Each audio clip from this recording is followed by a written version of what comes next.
you fucking deserve! Akibat insiden penembakan dalam siaran langsung televisi, Arthur Fleck alias Joker dihukum di penjara yang terisolasi. Tubuhnya menjadi kurus kerontang bagai sekumpulan tulang tanpa daging yang berarti. Ia kini hanya menunggu persidangan yang akan segera dilaksanakan beberapa hari lagi. Arthur ditempatkan bersama para napi lainnya yang dianggap sama-sama memiliki kelainan jiwa, yang mana mereka berada di bawah pengawasan sang kepala penjara bernama Jackie, yang hobinya adalah menghina dan tertawa.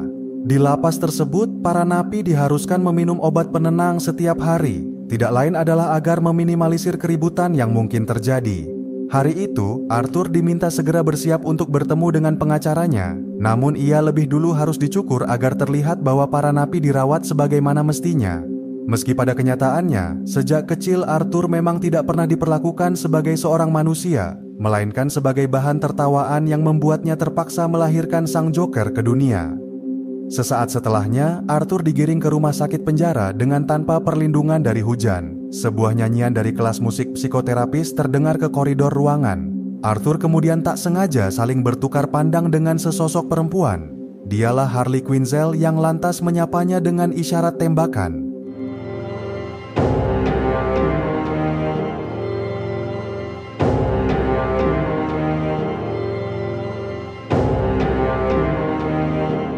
Yang akan menemani Arthur dalam persidangan ke depan adalah Marianne yang merupakan pengacaranya.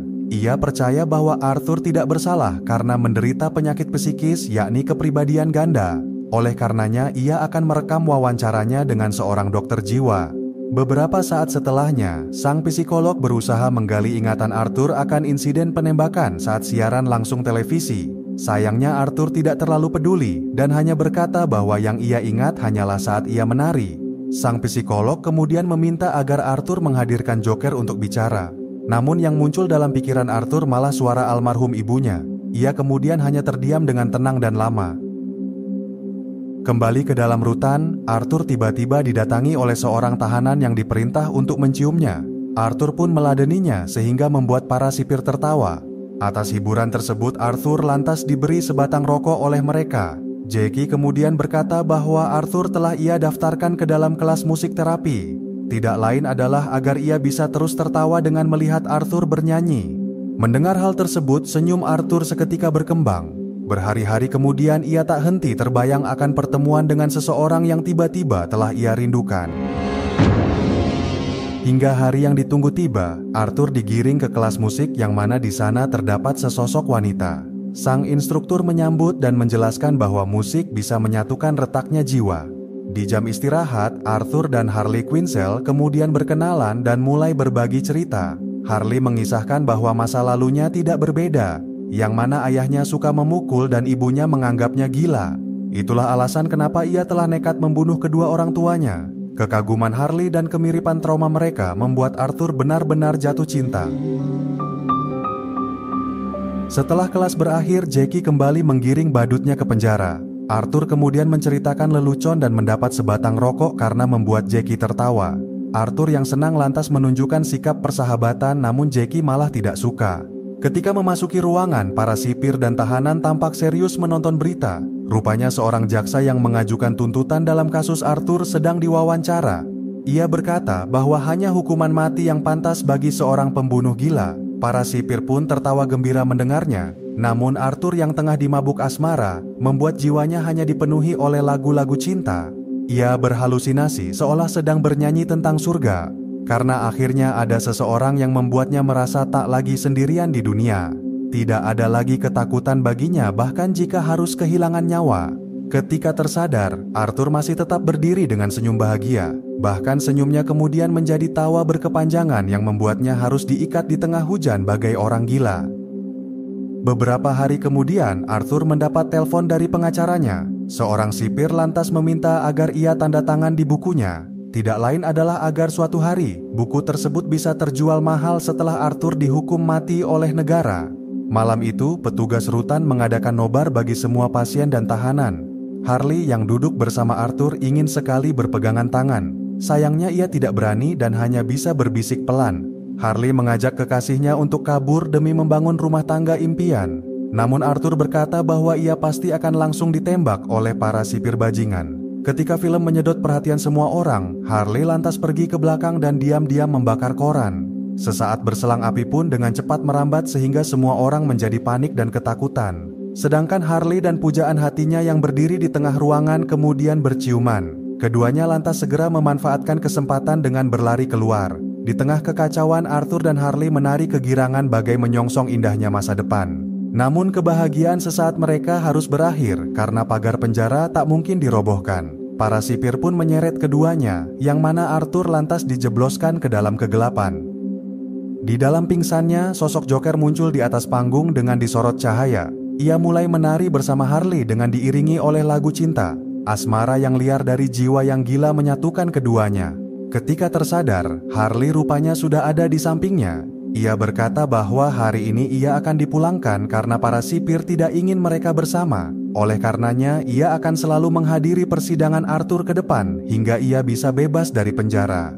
Namun sebelum berpisah, Harley ingin melihat diri Arthur yang sesungguhnya. Ia kemudian mendandani Arthur dengan riasan Joker sebagai sosok kekasih impiannya. Keduanya lantas mulai bercinta dengan penuh penghayatan dan gelora. Seminggu setelahnya, seorang wartawan datang ke penjara untuk melakukan wawancara. Kasus Arthur yang akan disidangkan telah menjadi pusat perhatian warga. Marian meminta kepada Arthur untuk tidak menyia-nyiakan kesempatan. Ia harus menunjukkan kepada publik bahwa ia memiliki jiwa pri-kemanusiaan.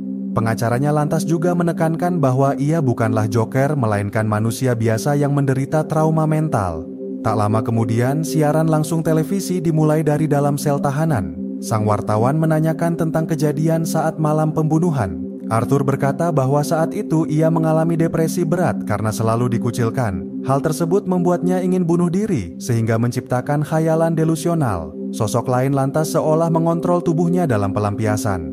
Mendengar pembelaan Arthur, sang wartawan tampak tidak terima. Ia tidak bisa percaya bahwa sosok Arthur dan Joker adalah dua kepribadian yang berbeda. Ia pun mulai menghina bahwa keduanya adalah sama-sama si miskin yang dungu dan gila. Arthur tentu kecewa atas sikap sang wartawan yang tidak menunjukkan kedewasaan. Ia lantas mengungkapkan bahwa selama 2 tahun di penjara, ia tidak pernah berkelahi atau melanggar. Hal tersebut menunjukkan bahwa Arthur dan Joker bukanlah satu kepribadian. Ia kini adalah sosok yang berbeda, terutama dengan hadirnya seorang perempuan. Arthur pun berdiri dan menyanyikan rasa cintanya yang begitu dalam. Sementara itu di sisi sebuah jalan raya, Harley yang menonton ikut bernyanyi bersama. Ia lantas memecahkan kaca dan membawa salah satu TV yang ada. Dari pulau tahanan, Arthur diangkut menggunakan mobil menuju persidangan. Hari ini nasibnya akan diputuskan untuk dihukum mati atau dibebaskan.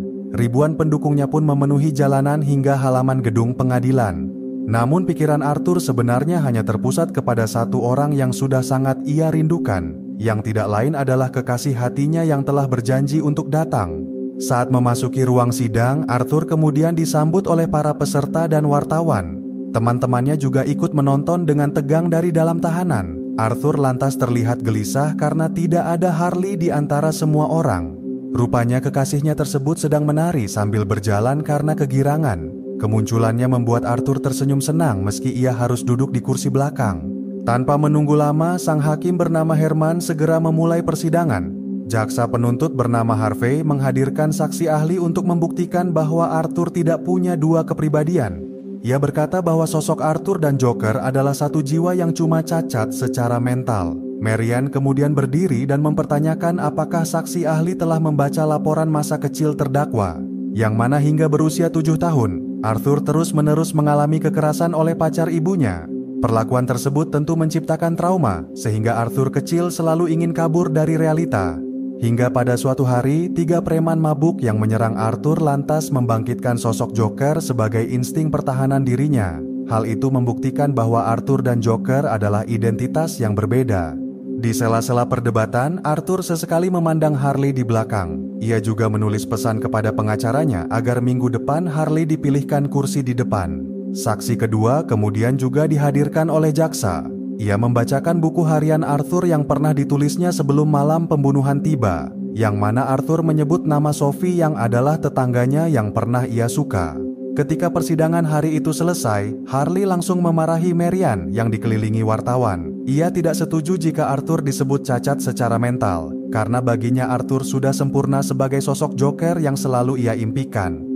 Setelahnya di ruang tunggu terdakwa, Marian memperingati Arthur soal kekasihnya, karena pernyataan Harley kepada publik bisa mempersulit kemenangannya.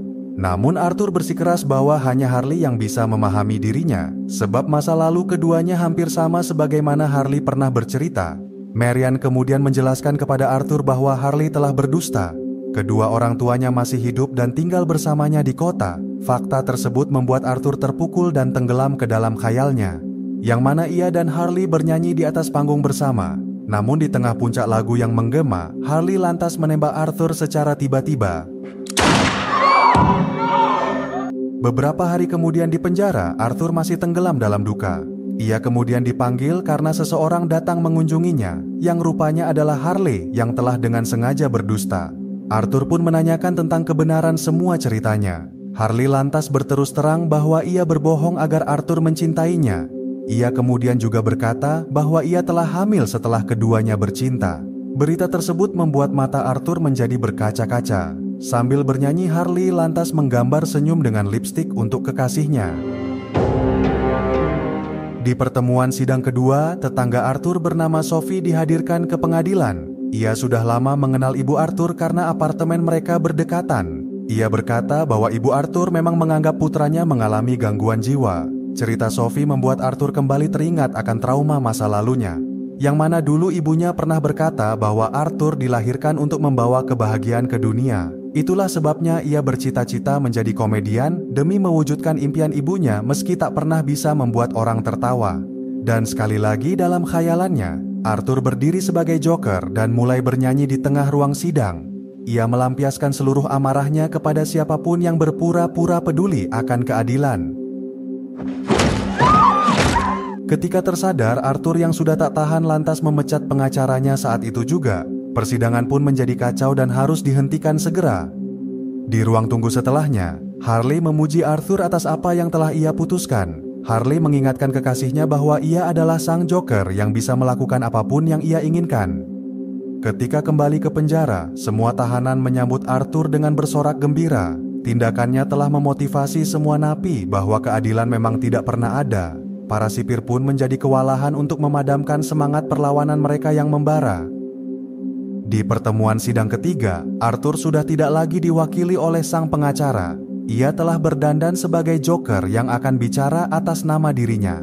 Seorang saksi bernama Gary si Kurcaci kemudian dihadirkan ke ruang sidang. Ia adalah rekan kerja Arthur yang telah melihat secara langsung saat Arthur melakukan pembunuhan. Yang korbannya adalah rekan kerja mereka sendiri bernama Randall. Setelah Gary menceritakan kesaksiannya, Arthur menanyakan apakah saat itu ia tampak berbeda. Gary berkata bahwa Arthur yang ia kenal tak mungkin melakukannya.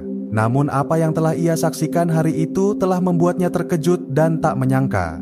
Arthur lantas mengungkapkan bahwa Gary tidak ada bedanya dengan orang lain yang telah meremehkannya, yakni para peserta persidangan ini maupun para sipir gendut di penjara. Ucapan tersebut membuat Jackie yang menonton terkejut karena merasa dihina. Dengan berlinang air mata, Gary mengungkapkan penyesalannya atas apa yang telah Arthur lakukan.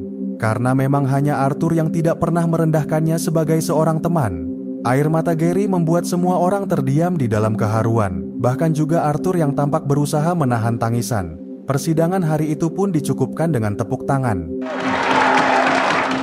Arthur kemudian menggandeng tangan Harley menuju pintu keluar. Sebentar lagi keduanya akan bisa membangun rumah tangga impian. Mereka menyanyikannya dengan riang dan penuh pengharapan. Setibanya kembali di rutan, Arthur langsung disambut dengan tatapan tajam. Ia kemudian diseret dengan paksa oleh para sipir yang telah marah besar. Malam itu Arthur harus menerima siksaan atas hinaan yang telah ia ucapkan dalam sidang. Sesaat berselang, Arthur yang lemas lantas diseret untuk dikembalikan ke dalam selnya. Seorang tahanan yang melihat kekejaman tersebut rupanya merasa tidak terima. Jackie yang kesal pun tanpa segan langsung membunuhnya. Di hari terakhir persidangan, Harley mempersiapkan diri untuk merayakan kebebasan kekasihnya. Ia berdandan dengan pantas demi menyambut hari besar bagi cinta. Kedatangannya disambut oleh para pendukung perlawanan yang memenuhi halaman pengadilan negara. Sebelum para juri membacakan keputusan final, sang hakim lebih dulu mempersilahkan terdakwa untuk menyampaikan pernyataan penutupnya.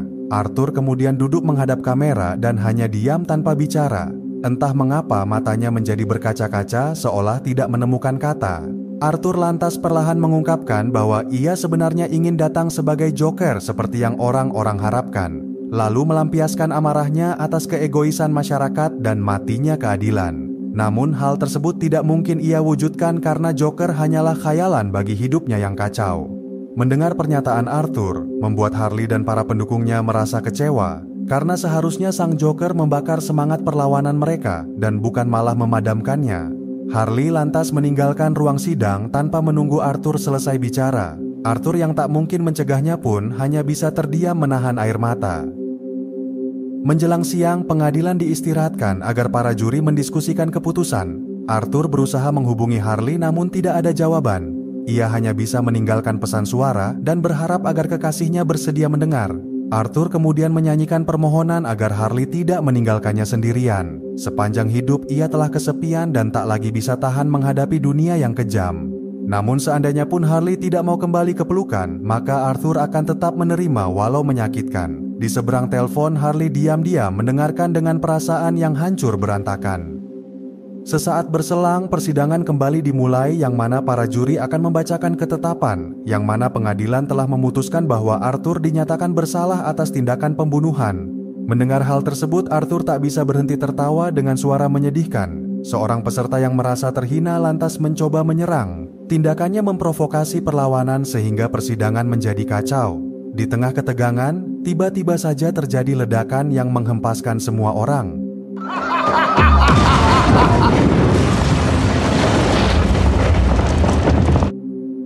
Ketika tersadar, Arthur berusaha bangkit dan berjalan keluar melalui lubang. Seorang pendukung yang melihatnya kemudian segera menarik Arthur ke dalam kendaraan.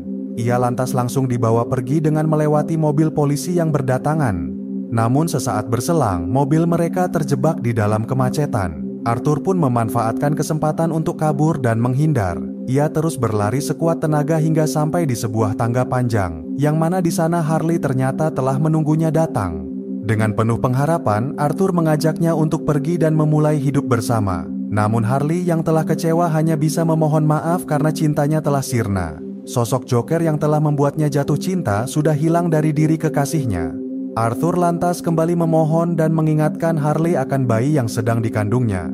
Sayangnya hal tersebut tidak bisa mengobati sakit hati Harley yang sudah terlanjur terluka. Harley pun terpaksa pergi bersamaan dengan beberapa mobil polisi yang tiba. Beberapa hari kemudian di penjara, Arthur duduk menonton kartun dengan tatapan datar. Seorang polisi lantas memintanya keluar untuk menemui seorang pengunjung yang datang, yang mana seorang tahanan kemudian mencegahnya dari belakang. Ia rupanya ingin menceritakan lelucon untuk berbagi kesenangan. Namun secara mengejutkan, ia tiba-tiba saja menusuk Arthur hingga berkali-kali bagai kesurupan. Arthur pun terjatuh di atas panggung bersama dengan Harley yang begitu ia rindukan. Arthur ingin sekali mengungkapkan bahwa hanya cintanya yang bisa menyembuhkan. Sayangnya hidup yang kejam menganggapnya sebagai sampah masyarakat yang tidak pantas menggapai kebahagiaan.